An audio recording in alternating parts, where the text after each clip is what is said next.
Hello guys, we are back with a new video, and in this lecture we will discuss the rest part of the nutrition in plants. We have discussed earlier in two different videos about the nutrition in plants. We will continue the chapter in this section.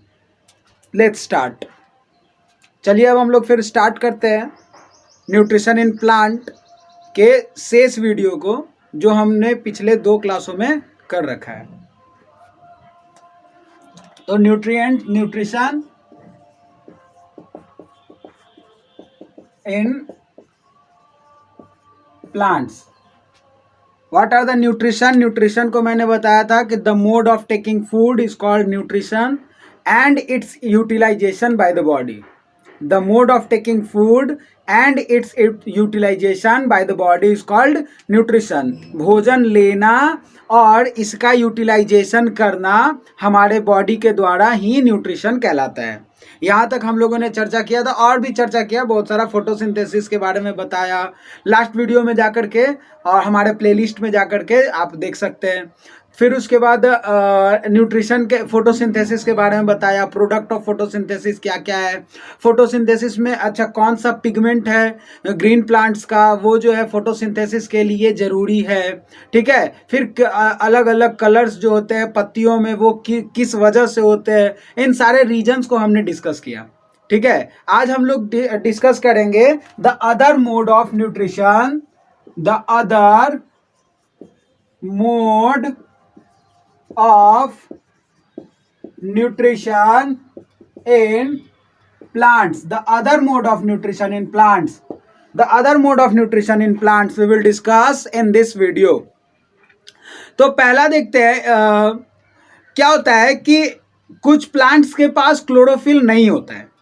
ठीक है, और इसी वजह से वे लोग अपना food खुद नहीं बना सकते, तो फिर वो कैसे अपना फूड ऑब्टेन करते हैं, ये भी एक बात है कि जब उनके पास फोटोसिंथेसिस के लिए क्लोरोफिल है ही नहीं। क्लोरोफिल ज़रूरी है, बहुत ही एसेंशियल एलिमेंट है, आपका एसेंशियल सब्सटेंस है किसी भी फोटोसिंथेसिस को ऑकर करने के लिए, क्योंकि वो सनलाइट एनर्जी को कैप्चर करता है।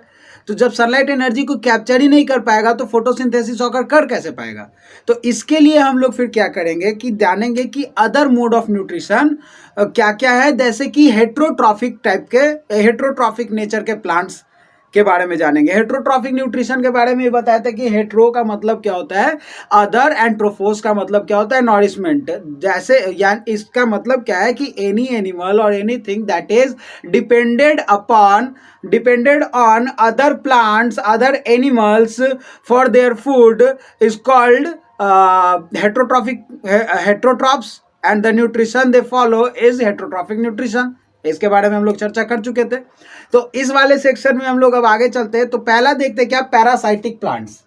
पहला क्या है, पैरासाइटिक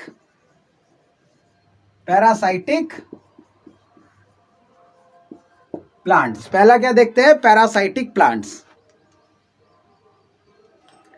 तो ये parasitic mode of nutrition, parasitic plants होते क्या है, देखिए जैसे कि एक पेड़ आता है कैस्कटा, अमर बेल, वो क्या करते हैं कि किसी दूसरे पेड़ पर जैसे कंसीडर कीजिए कोई पेड़ है और उस पे ये इसकी लताएं जो होंगी वो इस तरीके से पूरा फैली हुई होंगी। तो ये करेंगे क्या कि ये इसके यूजफुल न्यूट्रिएंट्स को ये रिसीव कर लेंगे, और ये अमर बेल जो होंगे, अमर बेल टाइप के यानी कि पैरासाइट प्लांट, और ये हो जाएंगे होस्ट प्लांट। ये क्या हो जाएंगे, होस्ट बॉडी, और ये हो जाएंगे पैरासाइट बॉडी। तो ये होस्ट बॉडी हो गया, मतलब जिसपे क्या है कि ये अमर बेल रिसाइड कर रहा है। ठीक है, अमर बेल रह रहा है। अब ये जो पैरासाइटिक प्लांट है वो क्या करेंगे, इसके यूजफुल न्यूट्रिएंट्स को यूटिलाइज कर लेंगे और इस यूजफुल न्यूट्रिएंट्स को अपने पोषण के लिए लगा लेंगे। तो ये क्या कहलाएंगे, पैरासाइट्स कहलाएंगे, और ये क्या कहलाएंगे, होस्ट बॉडी कहलाएंगे, होस्ट प्लांट। अब इसमें होता क्या है कि जो बहुत ही ज़्यादा वैल्यूएबल न्यूट्रिएंट्स होते हैं उनसे ये डिप्राइव हो जाते हैं। ये वाले प्लांट जो होते हैं यानी होस्ट प्लांट, वो क्या हो जाते हैं, वंचित रह जाते हैं। जो वैल्यूएबल न्यूट्रिएंट्स उनको चाहिए होता है, क्योंकि वो किनके द्वारा ले लिया जाता है, ये पैरासाइटिक प्लांट्स के द्वारा। कुछ प्लांट्स ऐसे भी होते हैं जो क्या करते हैं, इंसेक्ट्स पे निर्भर होते हैं, तो उसको बोलते हैं इंसेक्टिवोर्स प्लांट्स, इंसेक्टिवोर्स प्लांट्स, ठीक है, इंसेक्टिवोर्स प्लांट्स, इंसेक्टिवोर्स प्लांट्स।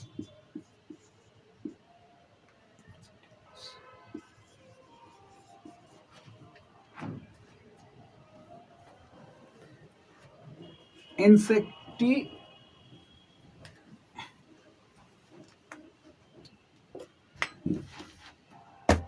साफ साफ देख लीजिए, INSECTIVOROUS,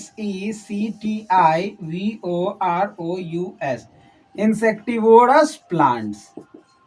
ये इंसेक्टिवोरस प्लांट्स क्या करते हैं कि अपने न्यूट्रिशन जो होता है उसका फुलफिलमेंट इंसेक्ट्स को खा करके कर लेते हैं। अब ये इंसेक्ट्स को कैसे खा लेते हैं, तो देखिए एक पीचर प्लांट का नाम सुने होंगे आप, कुछ इस तरीके से घड़ा के जैसा होता है, इस पे एक फ्लैप लगा हुआ होता है, ठीक है।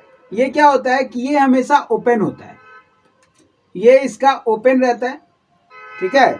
जैसे ही कोई इंसेक्ट इसमें गिरता है, ये क्या हो जाता है, बंद हो जाता है, ठीक है। बंद हो जाने के बाद इसके अंदर से डाइजेस्टिव हार्मोन सेक्रेट होने लग जाते हैं इसके वॉल्स से, और ये वॉल से जब डाइजेस्टिव हार्मोन सेक्रेट होने लग जाते हैं तो ये उनको डाइजेस्ट करके इनका सारा न्यूट्रिशन जो होता है वो रिसीव कर लेता है और अपना क्या करता है, फुलफिलमेंट करता है, ठीक है। तो ये एक पीचर प्लांट का इसी तरीके का केस है। पीचर प्लांट एक तरीके का आपका इंसेक्टिवोर्स प्लांट्स है। तो थोड़ा और समझ लीजिए पीचर प्लांट्स के बारे में। ये क्या होता है, ये है आपका लीड। फिर ये क्या करते हैं, डाइजेस्टिव जूसेस सेक्रेट करते हैं, डाइजेस्टिव जूसेस सेक्रेट करते हैं। जब कोई इंसेक्ट चला जाता है ये लीड क्लोज हो जाता है, ठीक है। ये क्या होता है कि मॉडिफाइड स्ट्रक्चर ऑफ लीव्स है, क्या है ये, modified structure of leaves, modified structure of leaves. ये क्या है, मॉडिफाइड स्ट्रक्चर ऑफ लीव्स होते हैं और इसमें हेयर्स होते हैं जो डाउनवर्ड जाते हैं, ठीक है। अब ये क्या होता है, जब कोई इंसेक्ट होता है, जब इसमें ट्रैप हो जाता है तो वो धीरे धीरे नीचे की ओर जाने लगता है और ये लीड बंद हो जाता है। नीचे जाने के बाद ये वॉल्स जो होते हैं डाइजेस्टिव जूस सेक्रेट करते हैं, डाइजेस्टिव जूस सेक्रेट कर लेने के बाद और उसको क्या कर लेते हैं, डाइजेस्ट कर जाते हैं, ठीक है। और ये एक्चुअल में क्या होता है, मॉडिफाइड स्ट्रक्चर ऑफ लीव्स होते हैं, मॉडिफाइड स्ट्रक्चर होते हैं, ठीक है। तो इसको देख लीजिए एक बार आप लोग। आई होप कि आप लोगों ने इसका स्क्रीनशॉट ले लिया होगा। अब हम लोग आगे बढ़ते हैं थोड़ा और सैप्रोट्रॉप्स के बारे में जानते हैं। सैप्रोट्रॉप्स क्या है, इसको हम इरेज कर लें।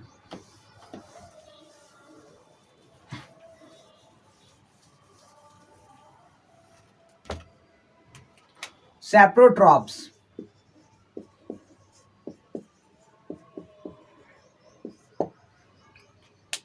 सैप्रोट्रॉप्स जैसे हम लोग जानते हैं कि वो न्यूट्रिशन जिसमें ऑटोट्रॉफिक न्यूट्रिशन को फॉलो किया जाता है, तो वो क्या हो जाता है कि ऑटोट्रॉप्स कहलाता है। तो इसमें सैप्रोफाइटिक न्यूट्रिशन, जो भी एनिमल सैप्रोफाइटिक न्यूट्रिशन करेंगे तो उनको क्या बोलेंगे, सैप्रोट्रॉप्स कहेंगे, ठीक है। तो हम इसमें देखेंगे क्या कि सैप्रोट्रॉप्स होते क्या है। तो सैप्रोफाइटिक न्यूट्रिशन पहले लिख लीजिए, saprophytic nutrition,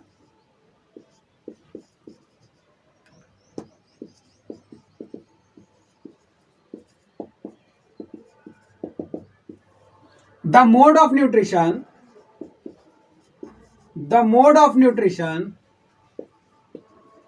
the mode of nutrition in which the mode of nutrition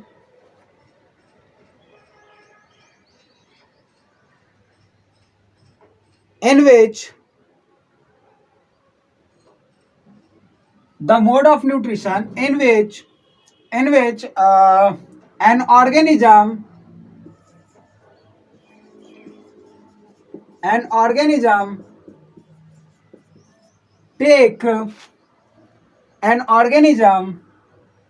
take in their food,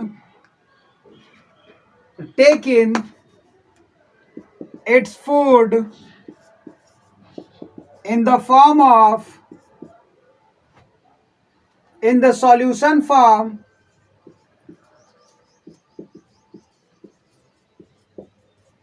in the solution form, in the solution form, लिखते चलिएगा, हट रहा है इसीलिए थोड़ा देख देख के लिखते चले आप. In the solution form, from the dead, from the dead and decaying matter, dead and decaying matter is called saprophytic nutrition. एक बात ध्यान रखिएगा कि इसमें सॉल्यूबल फॉर्म होगा, ठीक है. सॉल्यूबल फॉर्म में, सॉल्यूशन फॉर्म में क्या करेगा, ऑर्गेनिज्म फूड को टेक करेगा, इनटेक करेगा, और उसके बाद इसको मतलब डेड एंड डिकेइंग मैटर के ऊपर ये चढ़ेगा और उस मतलब रहेगा, और उसके बाद उसको सॉल्यूशन फॉर्म में कन्वर्ट करके और उसको रिसीव करेगा, ठीक है. तो ये क्या कहलाते हैं, सैप्रोफाइटिक न्यूट्रिशन कहलाते हैं. और जो भी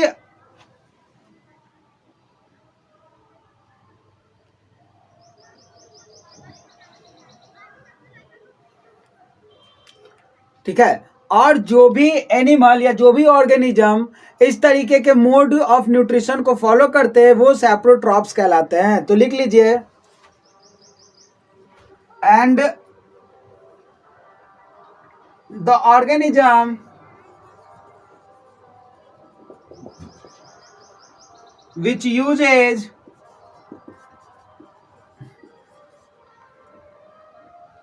uses these kind of nutrition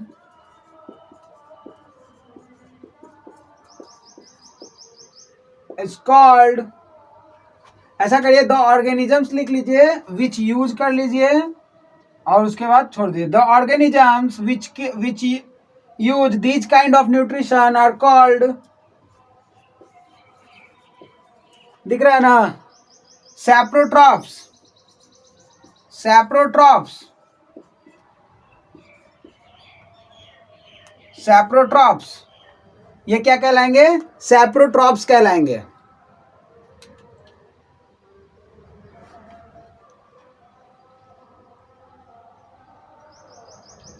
इसको एक बार स्क्रीनशॉट ले लीजिए.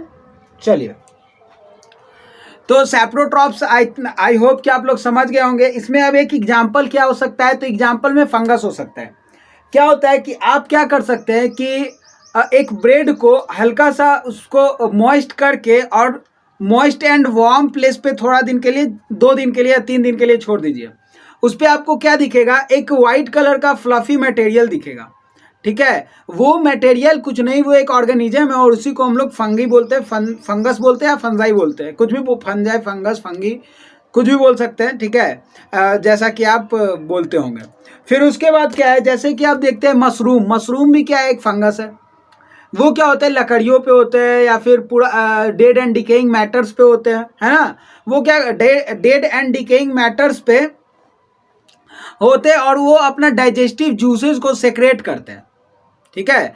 डाइजेस्टिव जूसेस को सेक्रेट करते हैं और डाइजेस्टिव जूस को सेक्रेट करके और वहां से वो क्या करते हैं, उसको सॉल्यूबल फॉर्म में कन्वर्ट करके और उसको रिसीव कर लेते हैं, ठीक है. तो ये क्या है, saprophytic. This kind of nutrition, this mode of nutrition is called saprophytic nutrition, okay. And the organism which uses this nutrition is called saprotrophs. चलिए, तो हम लोग अब नेक्स्ट टॉपिक की तरफ बढ़ते हैं. एग्जाम्पल में फंगस लिख लीजिएगा. नेक्स्ट बढ़ते हैं. अब हम लोग जानते हैं सिम्बियोटिक रिलेशनशिप क्या है.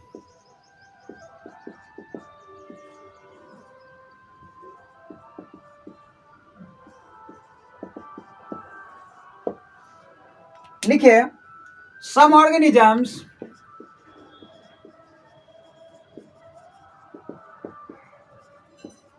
live together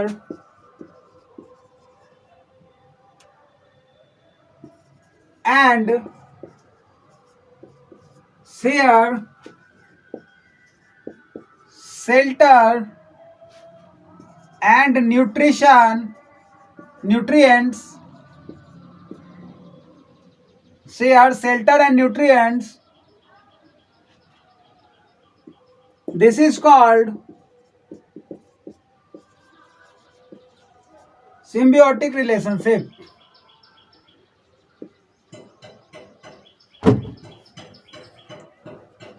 सिम्बायोटिक बोलते हैं इसको.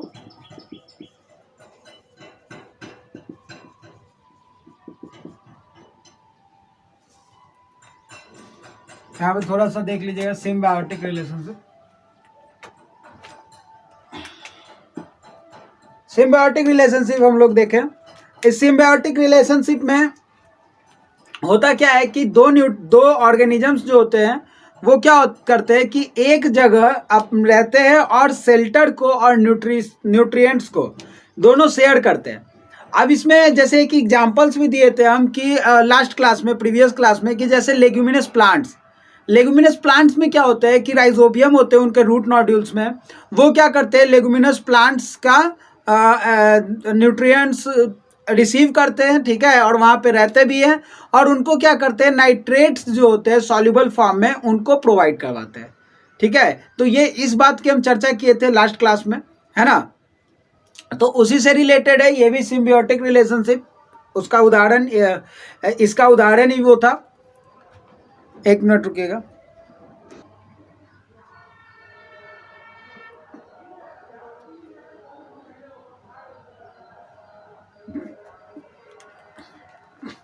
एक और एग्जांपल ले लेते हैं, जैसे कि लिचेंस. ठीक है, ये क्या होते हैं, लाइकेंस बोलते भी हैं इसको, लाइकेंस. इसको मिटा रहे हैं.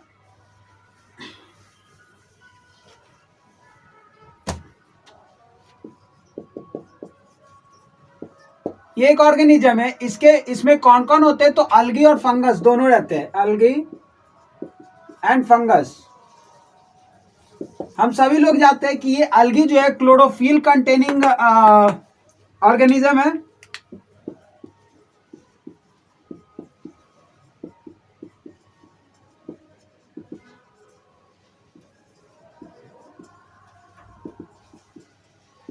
ठीक है, और ये फंगस जो है, अब ये क्या करता है, ये क्लोरोफिल कंटेनिंग ऑर्गेनिज्म है. Since it is chlorophyll containing organism, it provides food to the fungus. Okay, it provides food to the fungus that is prepared by the photosynthesis, है ना, using its chlorophyll,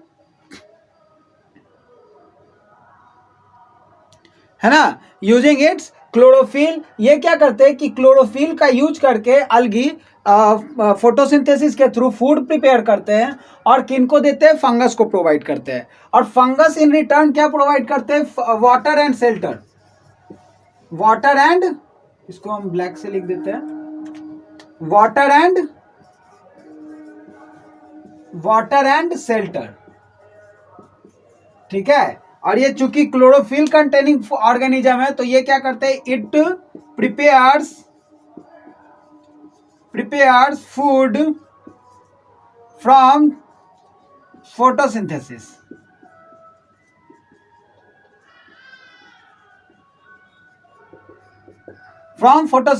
ये photosynthesis के through क्या करते हैं कि chlorophyll, चूंकि इनके पास क्लोरोफिल है, तो फोटोसिंथेसिस के प्रोसेस के थ्रू ये क्या बना लेते हैं, फूड बना लेते हैं, और फूड इनको फंगस को प्रोवाइड करते हैं. फंगस क्या कर देते हैं, वाटर और शेल्टर इनको प्रोवाइड कर देते हैं.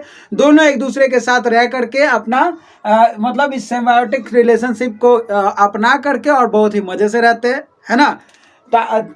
तो इन्हीं को क्या बोलते हैं, लाइकेन, लिचेन, जो भी आप प्रोनाउंस करते हैं. इसको लिख लीजिएगा. एक अच्छा एग्जांपल है, एग्जांपल ऑफ सिम्बियोटिक रिलेशनशिप.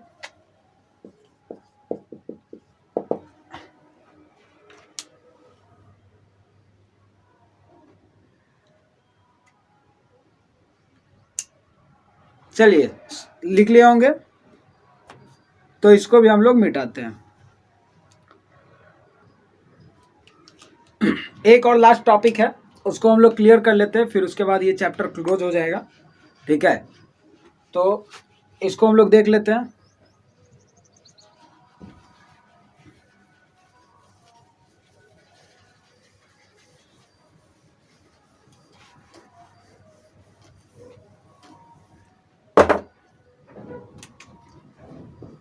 इसमें हम लोग पढ़ेंगे रिप्लेनिशमेंट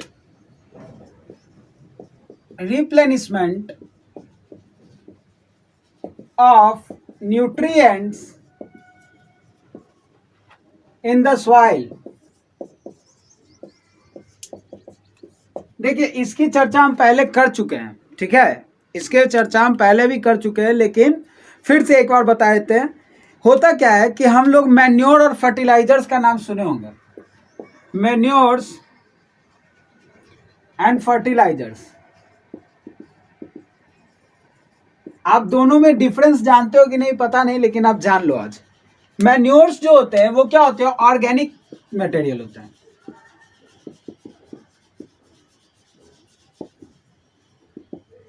ठीक है, found in the nature.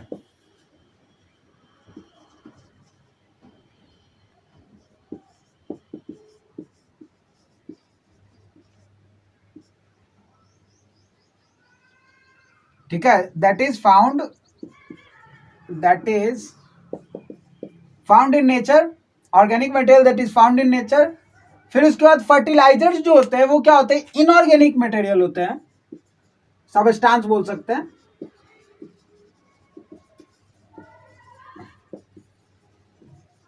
That is synthesized in laboratories। तो क्या होता है कि लैबोरेटरीज में इनको क्या किया जाता है, सिंथेसाइज किया जाता है, ठीक है। तो मैन्योर और फर्टिलाइजर्स, अब ये दोनों क्या करते हैं, replenishment of nutrients in the soil का काम करते हैं। जब किसान जो होता है कोई फसल लगाता है तो एक फसल के बाद हम लोग सब जानते हैं कि फोटोसिंथेसिस जो होता है उसके थ्रू क्या कर लेता है कि कोई भी प्लांट जो है अपना न्यूट्रिशन को फुलफिल कर, मतलब फूड बना लेता है ना।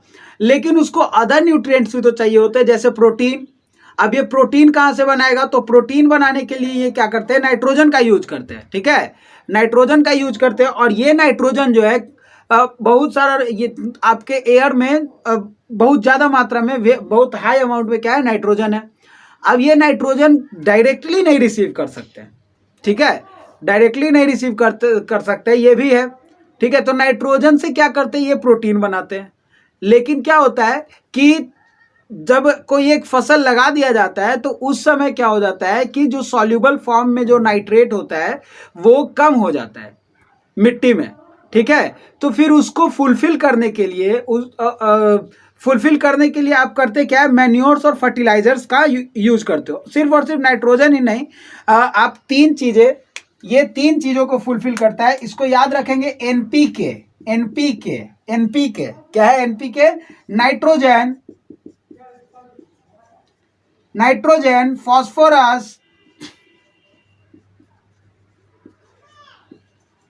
पोटेशियम, ये तीन सबस्टांसेस, तीन